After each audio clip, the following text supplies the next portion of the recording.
Welcome back to the Running Wine Mom podcast. I'm your host, Samantha Cieslinski, aka the Running Wine Mom. In this episode, we delve into the inspiring journey of Lindsay, one of the visionary forces behind Fortis and Haven, and also one of my first friends in college. Defined by strength and comfort, Fortis and Haven emerged from a deeply personal experience sparked by the challenges faced during her daughter Rylan's medical journey. From moments of vulnerability to the triumphs of resilience, Lindsay's entrepreneurial spirit blossomed as she sought to provide the seamless solution for families navigating the complexities of medical treatment. Join us today as we uncover the heartfelt story behind Fortis and Haven, a beacon of hope and comfort for individuals and families finding strength in their most trying times. Welcome, Lindsay. Hi, thank you for having me. In college, Lindsay. So I'm always like, I guess I have to be proper with Lindsay. I won't say Lindsay, but I already did it You already. can say Linzo if you I want. know. So to start each episode, we have our wine, and win of the week segment. This is where we share a favorite bottle of wine or drink, then about something that has been bothering us and celebrate our recent victories. So grab a glass, take a deep breath, and let's get started. What is your wine, WINE, of the week? Actually, I'm on a seltzer kick and I've been really enjoying the stateside seltzers. So if Yes. you haven't heard of them, they are local to you, Sam, and me, and they're created in Philadelphia, PA. And one of my favorites is actually the black cherry, but I Ooh. also highly enjoy the iced tea vodka mix. They're lower in carb, lower in sugar, and they don't give you a headache the next day. Yes. And they're so good in the summertime too. I feel like they're just like the S- perfect drink So for, refreshing. yeah. So what is your WHINE wine of the week? Well, we're actually moving. And funny enough, you mentioned that we were first friends in college, which is hysterical because I'm moving to your hometown, Yes. which is crazy. Isn't that so ironic? So funny. So my wine with the WH is the stress of actually moving all of the things. And it's not just like me and my husband this time.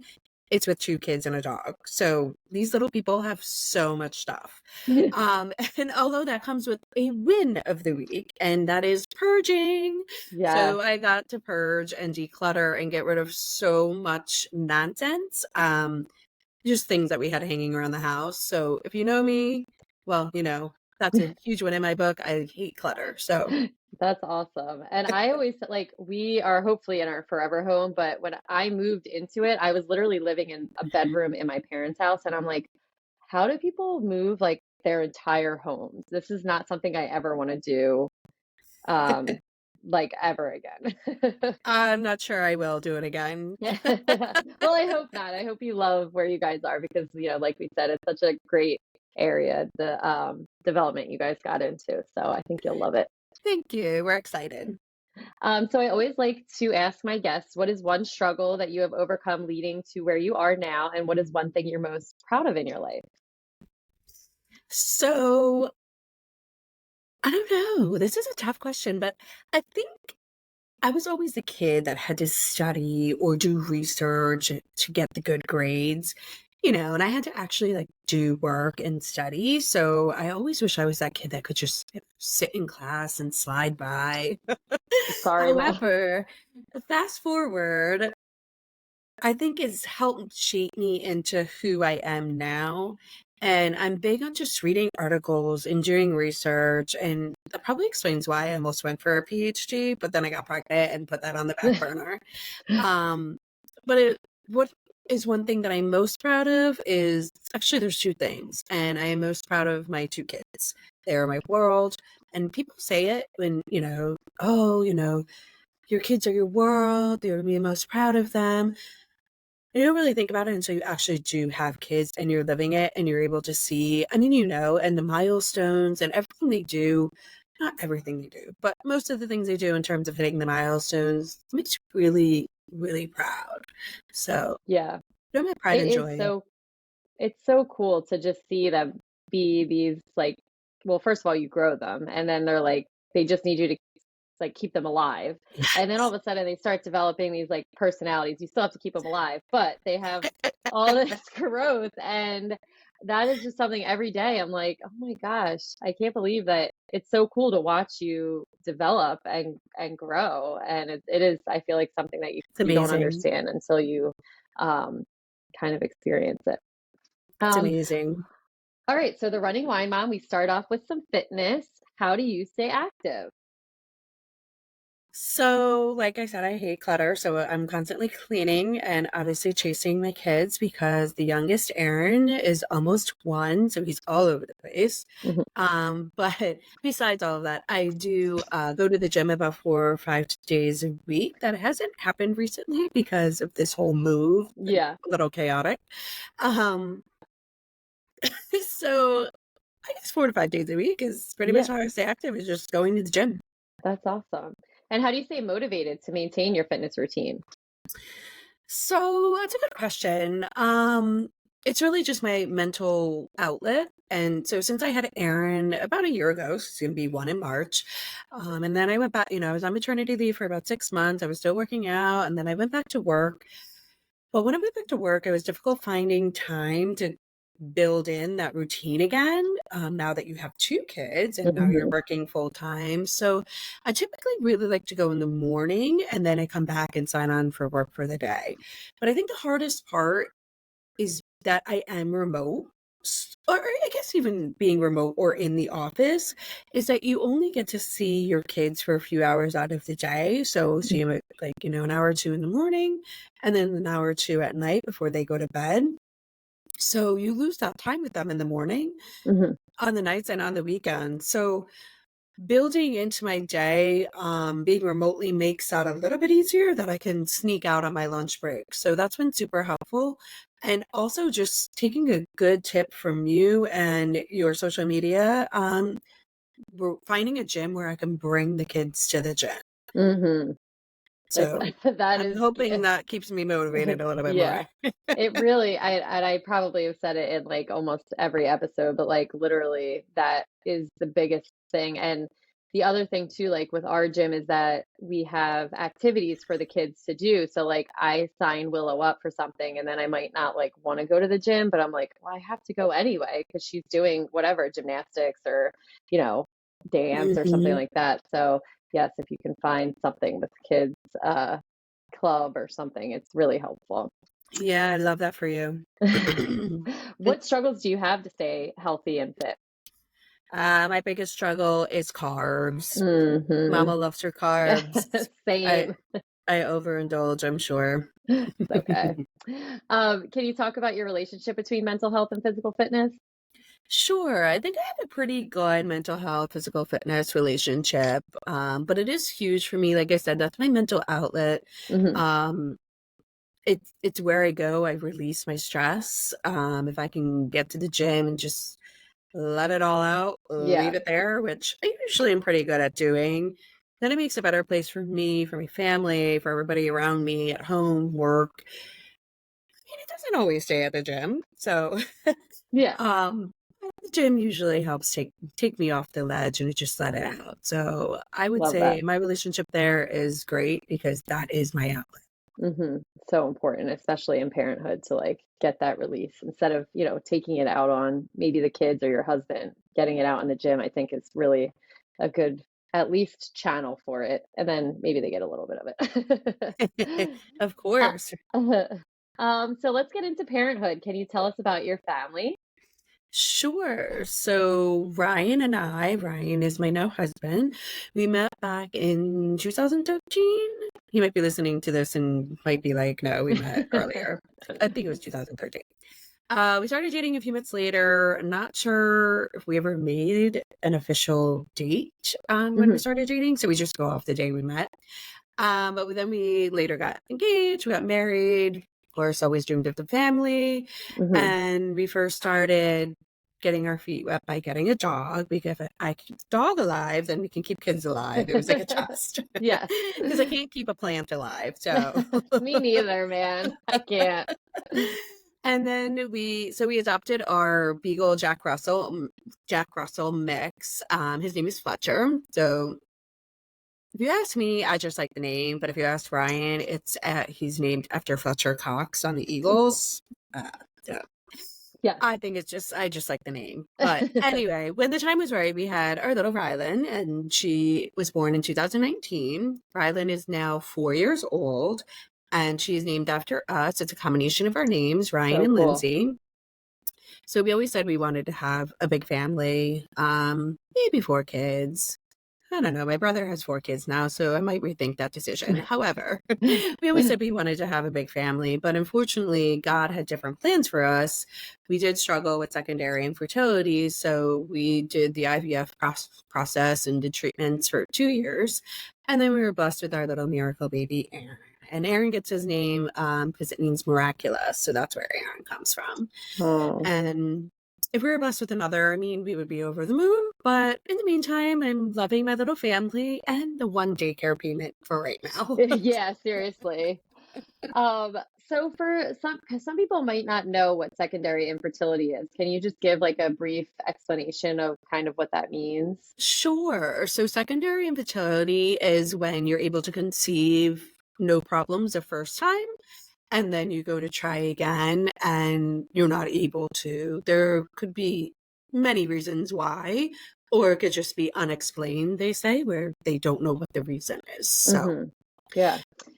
And I think a lot of people, I mean, people talk a lot about, infertility and with their first, and then I feel like it kind of, it's like you maybe with your first and your second get pregnant real quickly or whatever, but I don't think a lot of people talk about you get pregnant easily with your first and then the second one, you're like, what, the secondary infertility. So hopefully people who are out there that are listening to this know that it's, not uncommon and it's something that hopefully will end in a miracle baby.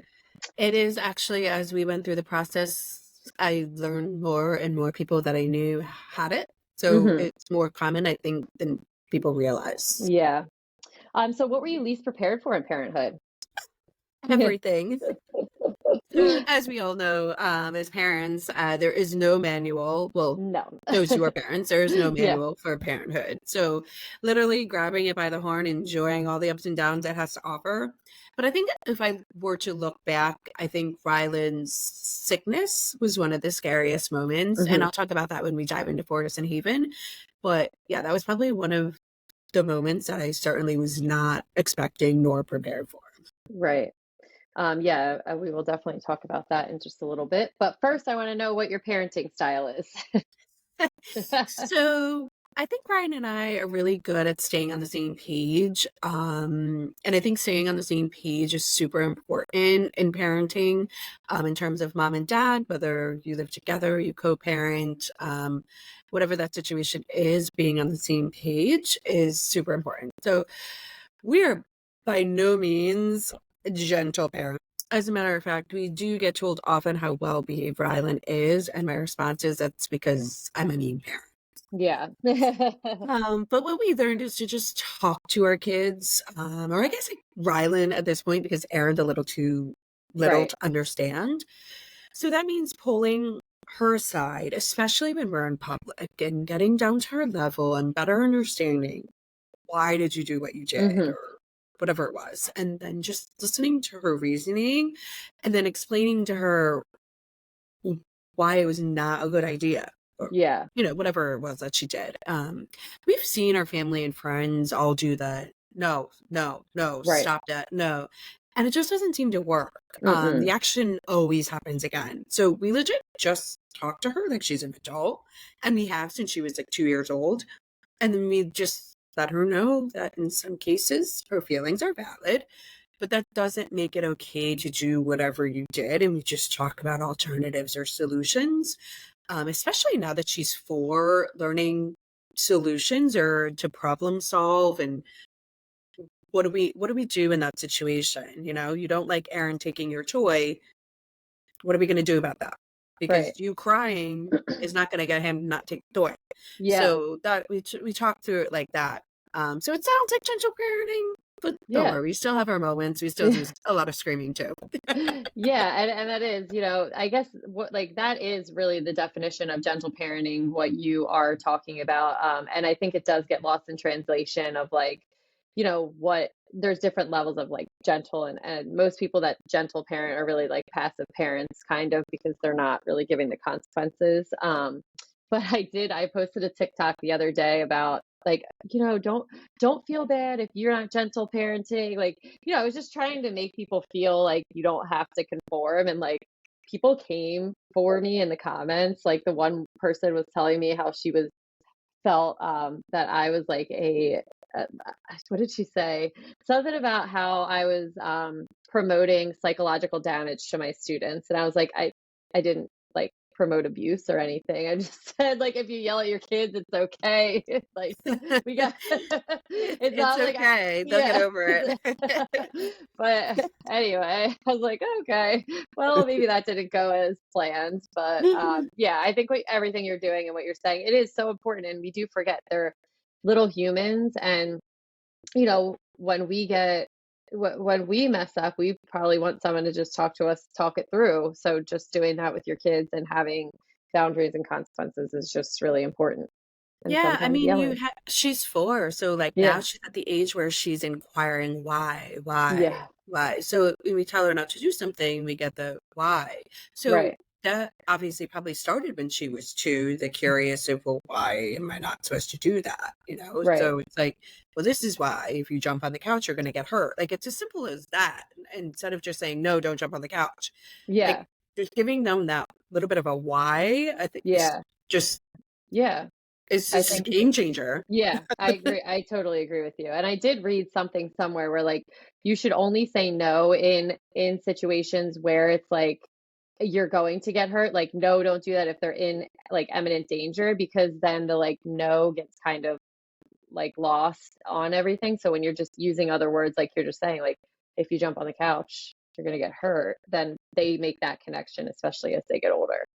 Yes, yes, but it's hard with their Yeah. natural instinct to just be like, "No." Yeah, I know. Yeah, no, I know. I totally agree. So what's one piece of advice that you would give other parents? Well, so from what I said earlier, being on the same page and how you reprimand your kid, and same page with, your significant other, Hmm. spouse. I think if you send conflicting messages to your kid, you're gonna get conflicting behavior because they just don't know Right. who They to listen can't. or how to listen. So I think that's super important. I think it's also important as a parent not to have the mentality that your kid is never wrong. Just because if you always think that your kid never did anything wrong, then they're going to continue to have that bad behavior. So just reprimanding them in a way that you can talk to them when it's right. You don't have to do it all the time. If you have to scream here and there, that's what you have to do, but it's just not screaming at them all the time. I think Right. most of all is just making them feel loved, making them feel cared about, giving them lots of hugs, attention, and the Hmm. snuggles. I think, and that's all it takes to feel loved. It's free. It's not something Yeah. you have to go I, buy, you know? hmm So just that's my best advice as a parent. yes. Lots of hugs and cuddles are the best part of parenthood, especially They when it's are, a rough day. and as they get older, it gets less and less, so, Ugh, I take it know. in. Ugh, Take I know. I do all the time. I'm like, oh my God, one day. I was thinking about that tonight when I was putting Parker to bed. I'm like, oh my God, in 20 years, he's not going to want to cuddle with me. Like, no, really. I mean, I know that when he's 21, he's not going to want to cuddle with me on his I glider, but I know. still get sad about it. All right, so let's move on to Fortis and Haven. This is a visionary clothing line born from your experience, and it has a mission to find for strength and comfort for other families and for those who are going through um, different medical issues. So we're going to join us now to discover how Fortis and Haven are revolutionizing the experience of medical treatment with their thoughtfully designed garments. So first, can you just elaborate on the journey that led you to the creation of Fortis and Haven, starting maybe with Ryland's diagnosis and the inception of your clothing line? Yeah, so this all transpired. Rylan was diagnosed at 4 months old with kidney reflux.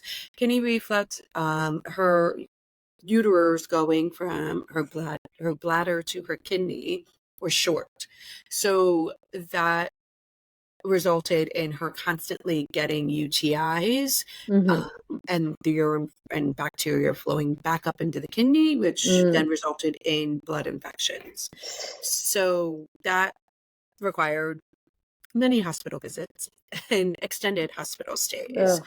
Ugh. And also symptoms, or I guess side effects or symptoms of this is diarrhea, vomiting, fever, chills. It's all flu-like symptoms Ugh, without the actual the flu. yeah.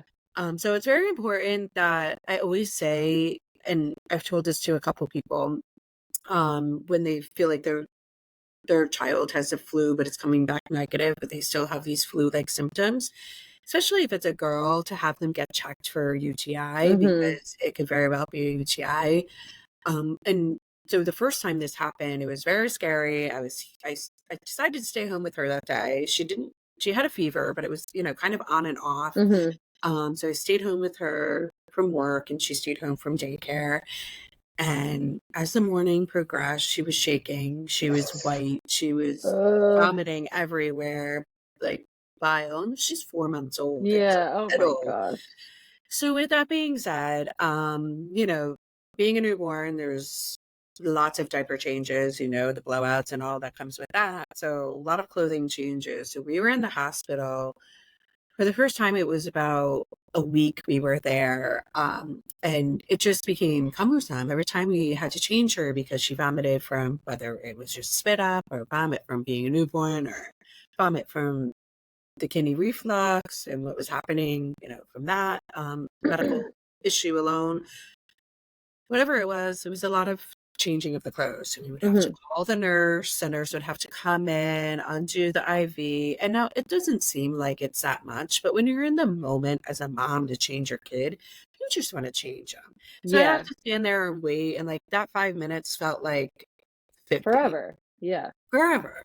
So that just kind of like I even said in the hospital in that moment, there has to be a better way to do this. Like Mm-hmm. I don't have to call her. She doesn't have to come in because then they have to like, sanitize it and the whole bit. And I mean, it's a little bit of a process. Like it's not Right. that big of a deal, but like it kind of is. It's annoying. And Yeah. if it's like every hour, it was like, "Ugh, all right, call the nurse again." So that's when I sparked the idea, like there has to be something easier. So that was in 2019. She was 4 months old. It was about November timeframe. Well, as we all know, soon after that, COVID hit. And one of our good friends was diagnosed with leukemia. And that was probably like the summer of COVID ish. So I'm going to say it was around June that she got diagnosed. If she's listening to this, she may correct me. But so around that time frame, that summer time frame, I had said, there's got to be a way to make this easier for her. She was posting her journey on social media. And so I, of course, I followed her journey. I'm there to support her. And I said, there's got to be a better way. She would have her arm like a sweater, but her arm would be hanging out like Uh, this and, the chessboard. And so she'd just be sitting there. And it's such an uncomfortable experience to begin with. Like, hey, you gotta sit there like that. And I yeah. just thought to myself, there has to be a better way. Mm-hmm. So, first child, she's a girl. I used to get all of Ryland's clothes embroidered. Mm-hmm. Get the R's, get the Ryland, all the embroidery. So I reached out to my embroidery lady and she knew how to sew. And I asked her to sew 2 sweatshirts for our friend Amanda, who was going through leukemia. And at the time, her port was up in her chest. Mm-hmm. And right before I asked my embroidery lady, she had posted that her port got infected, so it moved to her arm. Okay. So I was like, oh, so I guess it could be in both spots, you never know. So that sparked the idea of, okay, we're gonna have the arm ports made. So I just had the arm ports made for these 2 sweatshirts for her, and she said they were the best thing, one of the best Oh. gifts that she got. She ranted and raved about how awesome it was. And it was so nice to see her sitting there getting treatment and just looked comfortable and Mm-hmm. relaxed and not in that stiff position with her sweater pulled down or her sweater lifted up and over her arm. Mm-hmm. So, and then, wheels started to really turn then, right? So then, I had people in my family diagnosed with diabetes. They needed dialysis. So then that like just blew another flame into the fire. Like, whoa, like, whoa, that's another one, dialysis. And then, of course, as I mentioned, I went through IVF and I was getting blood work constantly. And so I was like, I could really use one of those sweatshirts that I had made for Amanda Yeah. for myself. So then that's when we sought out a patent lawyer and we started to think about getting it patent. But when it comes to fashion, getting something patent is really hard because we could have created it and patented it how we wanted. But if somebody else comes in with just a different button or a different zipper or even just any little thing, a stitch that's different, it's no longer ours, right? So it Okay. doesn't really protect us in any type of way. So Hmm. we went through that for like a year and a half of the back and forth and doing research and all of those ideas. And with that came me like drawing the idea. And if you ever saw my drawing, it's terrible, not good at all. But it just got the point across, right? And then at the same time, simultaneously, my cousin's wife was starting a swimwear line. So I just reached out to her to be like, so I have this idea and I just need a manufacturer. Like, Right. you're starting this, like, what did you do? Where did you go? So I just started like pick her brain a little bit. And she gave me a ton of manufacturers to reach out to and gave me so much valuable information in terms of that piece of it. And so I started to just get on the line with those people overseas, manufacturers, and then that's when we started to do a lot of sampling. So I started sampling at first a ton of kids things and also adults. And then we just came to the conclusion we need to choose one or the other. Right. So we ended up going with adults, just mainly because when you get into the kids and into the NICU babies and all of the needs that Hmm. excuse me, that we researched, it gets really complex. Yeah. So started with adults to just keep it easier on ourselves from a business perspective. Like let's not go with the hardest thing at first. Right. Start easy and then build up. Right. So then we said we need to choose. So we went with adults. And we continued to sample and I'll get into this in a little bit, but we did a lot of back and forth and a lot of late night chats because they're overseas, so they're literally 12 hours and a Hmm. time difference. So then we filed for our LLC, and so 3 years later, in October of 2023, we finally launched. We did it. We came up with a website. Um, we had our first collection. Well, we had ordered and had that in about July of 2023. But when we filed for LLC and got that paperwork underway, and we launched in October. And so we have the Terry collection. This is our first collection. This is named Awesome. after Ryan's mom, who passed away from gallbladder cancer. So that was when he was 8. So this kind of Mm. all comes a little full circle. And so we honored her in that way. Ugh. This collection is a 3/4 zip. It's a sweatshirt that has a zipper in the chest area, as well as a zipper for access to the skin on the arms. Wow. What an amazing journey. Like that is just all all out of like just love for other people though and like wanting them to have a better experience, which is just such an amazing thing. And I just can't wait for you guys to like blow up because it's something that people need. And like you said, for comfort, it's just such an amazing thing. So how does Fortis and Haven differentiate itself from other clothing lines in the market, particularly in terms of addressing the needs of individuals undergoing specific medical treatment? I love this question. So this is one of the main things that I thought of before we even got deep into anything. How am I going Hmm. to be different from anybody else that's out there? So we are different than other clothing lines. There are a few, there are not many, but there are a couple other ones that do similar types of clothing. But we are different because we are not stopping here. This is just the beginning. Hmm. We are not going to just offer a sweatshirt with the port access on the chest and the arms. Our mission is finding strength and comfort. And ultimately, the goal is to provide comfort for all different types of medical treatment. So, for example, a GI tube shirt, Hmm. or a onesie for babies in the NICU. Hmm. So we are hoping that eventually we will be a one-stop shop that people can come and find what they need during their medical treatment. And so with that being said, we've got a lot of things coming in the pipeline, and we've been sampling so many things to come. The goal next year is that we will hopefully get there. That's awesome. I can't wait to see how it expands. So, you do obviously want the comfort for everyone. Can you describe any specific features and design elements of your clothing line that prioritizes the comfort and accessibility during medical treatment?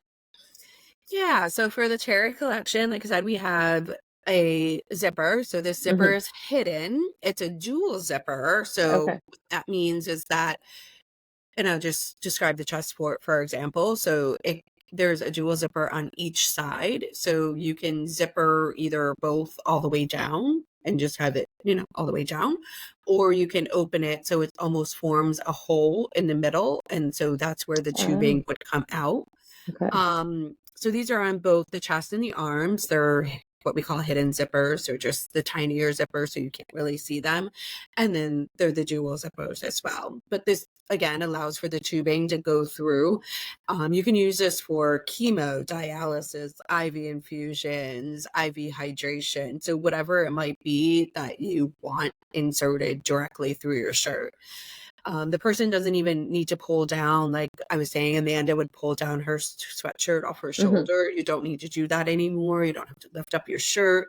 You can literally just sit there, relax, let the nurses access your skin, and remain as comfortable as possible. Yeah, that's awesome. What challenges did you encounter while developing Fortis and Haven, and how did you overcome them? So, I mean, starting a business is Yeah. just a bunch of challenges, but I think the biggest challenges was finding the right manufacturer. Because it takes a lot of time, it takes a lot of money, to find the right manufacturer, and then you have to start sampling. So also the fact that this is a custom-made design, it's not something that anyone really just has sitting on their shelf that you can say, Hmm. "Oh, I'm gonna take 100 of those." Hmm. So the lead time is a little bit longer, so it doesn't happen as quickly as you'd like, hence why it's kind of taken us, 3 years. Right. So that can become really frustrating and challenging. But after learning that the sample is going to be a little bit of a process and understanding it's going to take some time, I started to begin to be a little bit proactive in other areas and get other things underway for Right. starting a business, such as, a Shippo account Hmm. and a shipping label printer. So we can just go to the Shippo account, we can do the label, and we can mail it from our own home. Hmm. Also like social media, Instagram, Facebook. Feel free to follow us. Our Yeah. website. We have a website out there. The LLC registration, of course, anything you do that involves like the federal government, it takes forever. So all of those little things that you don't really think about, and that are all kind of timely in themselves, um, were things that I was able to do. So I think my way of overcoming that challenge of being frustrated that this is taking so long, why is it taking so long?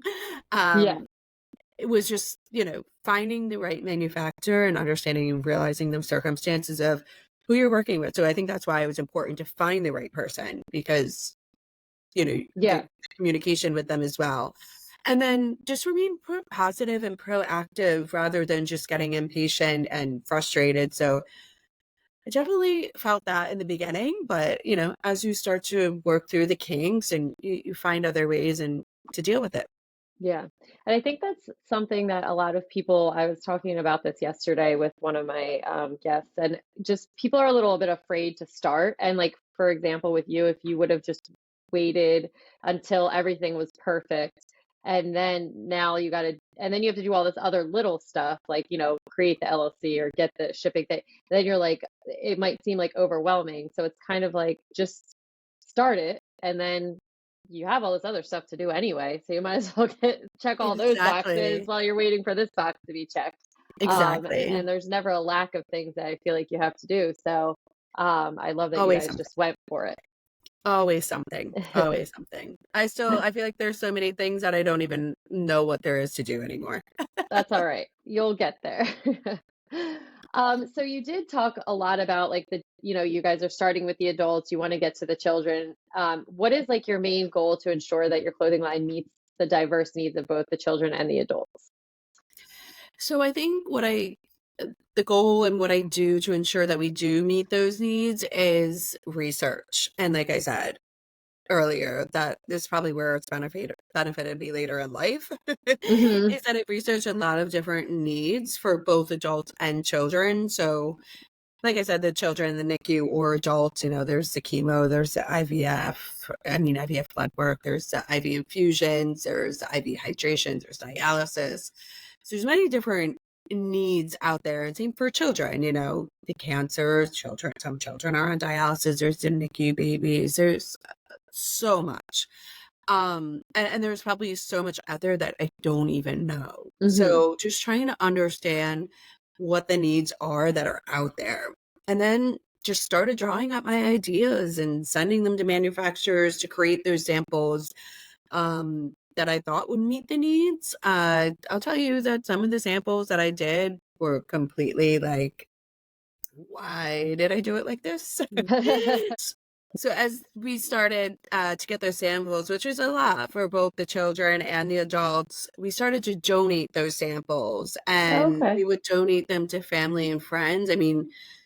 Just people we heard that were going through treatments. Unfortunately, it's more people than I'd like to say, but these people gave us real feedback and good feedback, which we incorporated into our thinking and our design. So that just confirmed right there that there is a need. They would use Hmm. it and give us feedback, and it was good feedback. So after doing both, the kids and the adults, like I said, the kids I think can get a little bit more complex, especially when you start to get into a onesie. So now Right. you're talking like the entire head to toe, Yeah. basically. So we started to choose one, which, like I said, we went with the adults. But we do Yeah. recognize that there is a need for kids, so kids will be coming. I wonder if I'm just like thinking, I wonder if you could get in contact with like CHOP in Philadelphia and see like if you could talk to someone about like their like analysis of what what their highest needs are and kind of go with that. Yeah, it's on the plan, the Hmm. radar or goal. I think one of the other hard parts about this whole another Hmm. challenge is that we're both still working full time. Yeah. So it's Yeah. like, Oh and yeah. it's only the two of And us. your parents, no So big deal. yeah, but that's not been something we haven't talked about or discussed. Yeah. I see. Well, but it is. It is definitely a something that you will just work on and get there. So one of the things that about the design process, when you see all these like not that it's the same, but kind of like going to the hospital to go get your pregnancy gown or your hospital gown. It's not very aesthetically pleasing. So in your design process, like how do you ensure that the clothes are both functional and aesthetically pleasing? we just research, and then I send out my drawing, and it's just literally just sampling. So it's sampling, it's getting to know the fabric. So what kind of fabric is out there? Just kind of looking at like trends of what do people like? What's something that we can do that's not gonna be like out of style? Hmm. So like a 3/4 zip. It's so simple, but it's nice. You know what I Right. mean? Yeah. So that's kind of like where we went with that. But, it's really just sampling and making sure the manufacturer could do what you want them to do and getting the fabric right. So we're hoping that we come up with, the best, most comfortable and cost effective product Yeah. designed to meet, those needs of people undergoing the medical treatment. Mm. So we're trying to make it aesthetically pleasing. We're trying to be a little bit nicer than just the hospital gown, but Right. Yeah. we also don't want to be too trendy where it's something that's just in for a few, year or two, and then it's Right. out, so we Yeah. have to balance that. So besides, the eventual children's line, is there any other future plans or aspirations that you have for Fortis and Haven or any initiatives on the horizon? Yeah, so as I mentioned, we are not stopping here. We've got a lot of new product coming in on the pipeline, different items. The goal is to include all different medical needs, different accessories like hair wraps, medical needs like Mm, GI tubes, double mastectomy, recovery shirts. Doing shirts that may just include just a chest port, maybe shirts that just include arm ports.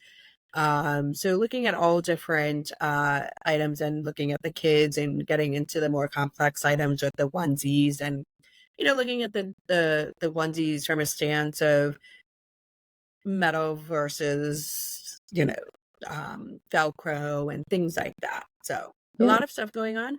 But also, aside from the product, one of the big things is that we are starting to market ourselves a little bit more. So we are looking into partner with nonprofit organizations, hospitals, gift shops, dialysis centers, IV infusion centers, IV hydration centers.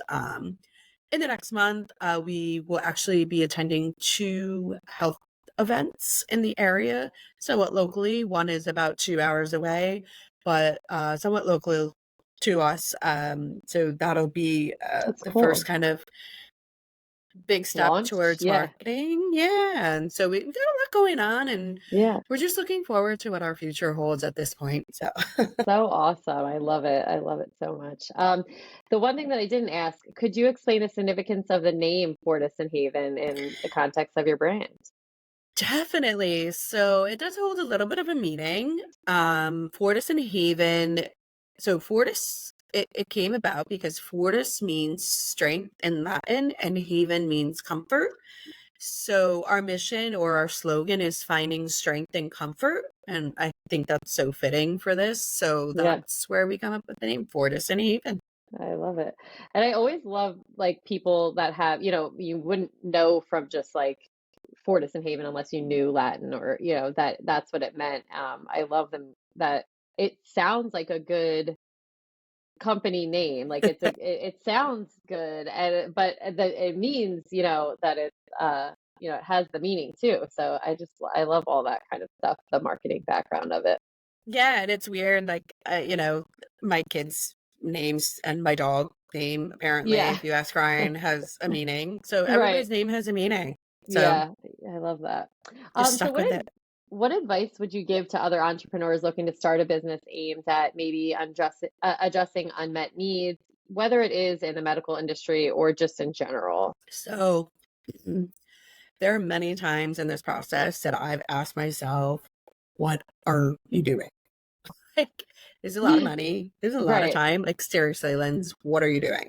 Like, Mhm. why? Why? Like, you could have bought yourself so many Louis Vuitton bags, the amount of money you just spent on samples.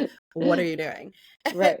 But I didn't give up. I just kept going. And honestly, you really can't look at it from that perspective. You get those bags later, like when your idea comes to full fruition.